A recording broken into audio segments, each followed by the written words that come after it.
Olá, professores, tudo bem? Sou a professora Rutineia. Hoje nós vamos falar da Base Nacional Comum Curricular e do ensino religioso, não é? Então, o ensino religioso ele é previsto na base e ele tem as suas habilidades e competências.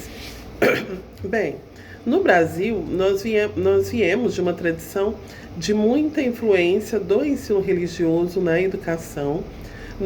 Somos um país aí que recebeu nos seus primeiros anos a presença de jesuítas, depois a influência católica muito forte na educação até meados do século XX.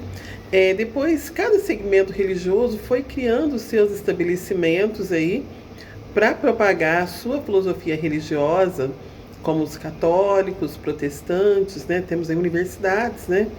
Pontifícia Universidade Católica, Mackenzie, que é protestante, escolas espíritas de vários segmentos religiosos, né? Porém, como é o ensino religioso previsto na Base Nacional Comum Curricular? Então, esse ensino religioso, ele tem como objetivo compreender os fenômenos da natureza e da sociedade. Então, não é um proselitismo religioso, não é a propagação de uma fé específica. Esse conhecimento religioso, ele é integrante das ciências humanas, né? Então, o ensino faz parte do grupo das ciências humanas, como é a história, como é a geografia, e é um conhecimento que tem um papel significativo, é, que busca entender esse significado da religião na vida social e política. Então, realmente é uma ciência humana, não é uma doutrina religiosa. Sobre ensino religioso, o que precisamos ter em mente para trabalhar com ele no ensino fundamental e médio? As diferentes religiões, mesmo que de distintas culturas, elas perpassam o cotidiano dos nossos estudantes, então não adianta afirmar que o Estado é laico e ignorar essa presença da religiosidade. O Estado é laico, sim, no sentido de não propagar uma religião, mas ela precisa ser entendida enquanto um fenômeno social. Então, a sociedade brasileira, ela é fruto de uma efervescente troca entre as culturas. Então, quem anda em São Paulo, principalmente, né, uma cidade maior, vai perceber os diversos templos, pessoas andando com véu, frades, freiras, no mesmo ambiente, né, que o muçulmano, que o candomblessista. Talvez uma cidade menor, isso se veja menos variedade. Mas o Brasil ele é muito diverso. E por isso, o Brasil, né, apresenta elementos religiosos muito diversos. Então, essas religiões estudadas enquanto um fenômeno social, elas transcendem os muros da fé. Então, saber da religiosidade não é só uma questão de fé, porque elas impactam as esferas da vida humana. Gosto sempre de lembrar do caso do aluno que eu tive que era adventista. Eu dava aula de sociologia no ensino médio, era uma aula por semana, eu só tinha uma aula naquela turma. Estava quase findando o ano e eu não conhecia o meu aluno adventista. Por quê? Ele era dispensado das aulas porque na sexta-feira à tarde, até o pôr do sol do sábado, o adventista se recolhe. Então, só encaminhava para ele atividades domiciliares. Só fui conhecer esse aluno num dia que precisei ir na sala dele numa quarta-feira, porque a aula era somente na sexta. Então, até para o meu conhecimento enquanto professora,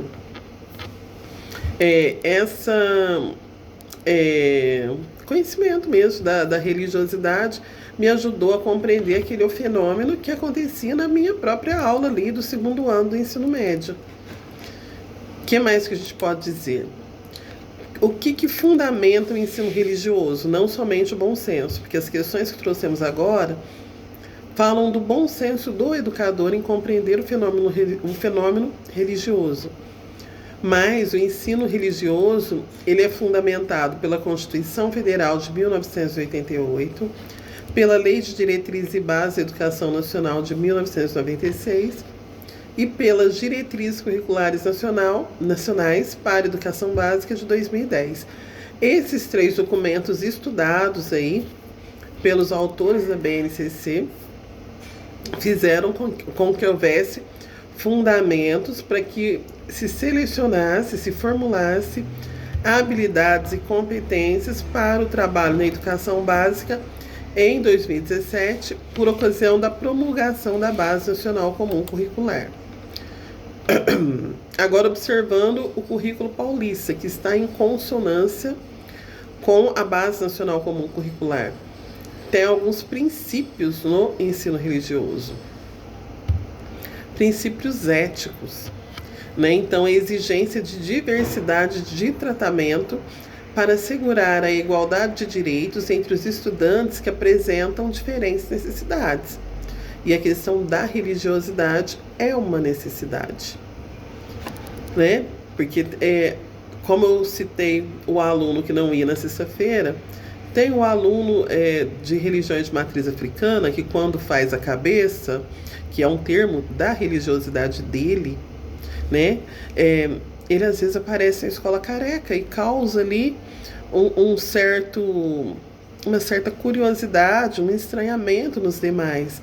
Então, é uma necessidade de quem tem aquele segmento religioso se comportar daquela forma. E todos precisam entender e respeitar. Princípios políticos que se pautam no reconhecimento ao bem comum e a preservação do regime democrático e dos recursos ambientais.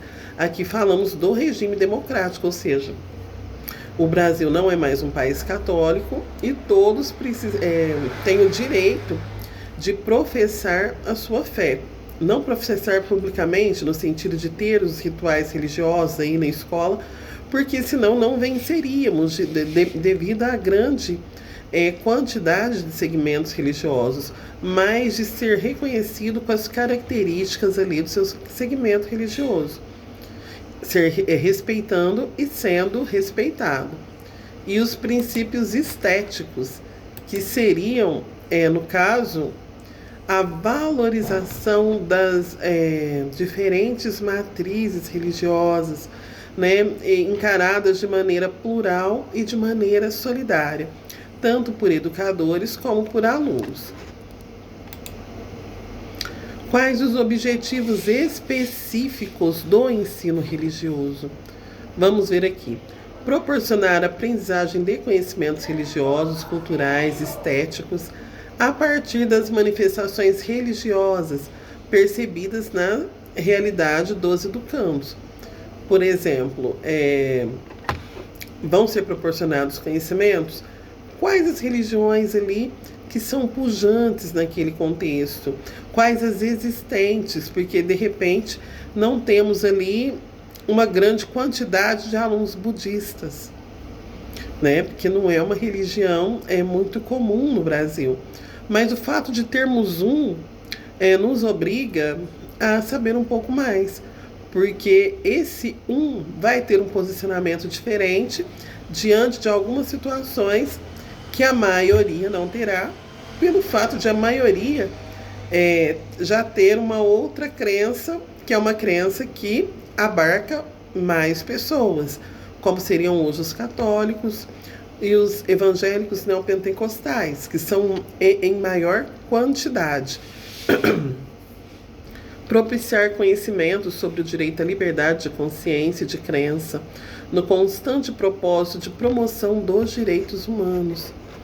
Então, vamos pensar que o educador nunca pode ser contra os direitos humanos. Desenvolver competências e habilidades que contribuam para o diálogo entre perspectivas religiosas, com respeito à liberdade de concepções e o pluralismo previsto na Constituição Federal. Ou seja, não é fazer bonito respeitar a religião do outro. Isso é previsto em Constituição. Quais seriam as unidades temáticas nos anos iniciais do ensino fundamental? Identidades e alteridade. Quando eu falo de identidade, é a identificação de cada um a partir das características, dos hábitos, dos costumes, dos valores daquele segmento religioso. E alteridades. Alteridade é esse conhecimento aí daquilo que é do outro. No caso aqui, seria a religião. Então, esse conhecimento das identidades e alteridades que possibilita a percepção da distinção entre o eu, o outro e o nós. Né? E, consequentemente, o reconhecimento, a valorização e o acolhimento de caráter singular e diverso do ser humano. Ou seja, é na escola que a pessoa se percebe como diferente. Só que ela não tem só que se perceber como diferente, ela tem que compreender o outro também nessa diferença. Então aqui se vê manifestações religiosas com foco no conhecer, valorizar e respeitar as experiências e manifestações religiosas que não somente as suas, né? Aqui fala também, conhecimento de crenças religiosas, filosofias de vida, tendo como diretriz a compreensão das filosofias religiosas transmitidas de geração em geração pela oralidade e os aspectos de diferentes sociedades e escalas. Como assim, diferentes sociedades e escalas? Não escala no sentido de medida, né? Em escala local, ou seja, daquela cidade, daquele município, em escala regional e global, né? Como que é isso em nível de país? Em nível de país, o sentido assim, né? Comparando esse país com outros, qual que é a realidade religiosa global, mundial, né? As guerras santas, questões que envolvem ali a religiosidade com outros tipos de disputa. Competências específicas do ensino religioso. Aqui, conhecer aspectos estruturantes das diferentes tradições, movimentos religiosos e filosofias de vida, a partir de pressupostos científicos, filosóficos, estéticos e éticos. Ou seja, não é a religião somente como um fenômeno, mas o estudo desse fenômeno sobre outros pontos de vista. Compreender, valorizar e respeitar as manifestações religiosas e as filosofias de vida, suas experiências, saberes em diferentes tempos, espaços e culturas, ou seja, entender o que foi, como foi formada essa religião ao longo do tempo, como ela se manifesta em determinados lugares. Por exemplo, o caso dos muçulmanos, né? Uma religião que nasce na Arábia, que hoje cresce muito na África, que os africanos que migram para a França a levam para a França. Olha, quantas nuances ali existe nessa filosofia fundada ali no ano 700. E como isso mudou ao longo desses quantos anos, mais de 1000 anos de existência. Outras competências do ensino religioso: reconhecer e cuidar de si e do outro, da coletividade da natureza, enquanto expressão de valor da vida. Então aqui não é a religiosidade a partir de uma doutrina, mas é a vivência do sagrado, que pode se conectar ali a qualquer filosofia. Conviver com a diversidade de crenças, pensamentos, convicções, modos de ser e de viver. Né? Então, num país que tem tanta diversidade, mas que ainda pessoas são mortas por conta da sua escolha religiosa, o aprender a conviver se faz absolutamente necessário. Analisar as relações entre as tradições religiosas e os campos da cultura, da economia, saúde, ciência, tecnologia e meio ambiente, porque tem um impacto aí em todas essas situações. E por fim, é tarefa dos professores, debater, problematizar, posicionar-se frente aos discursos e práticas de intolerância. O professor ele tem a sua crença, mas lembre-se sempre do que eu disse. O professor não pode ser contra os direitos humanos. É contra até o próprio código de ética da profissão. Né? O professor está sempre a favor da efetivação do direito do seu aluno, nunca contra. Então aqui, ó, e posicionar-se frente aos discursos e práticas de intolerância, discriminação, violência de cunho religioso, de modo a assegurar os direitos humanos do constante exercício da cidadania e cultura da paz. Então, esse é o escopo do ensino religioso proposto na Base Nacional Comum Curricular e Currículo Paulista.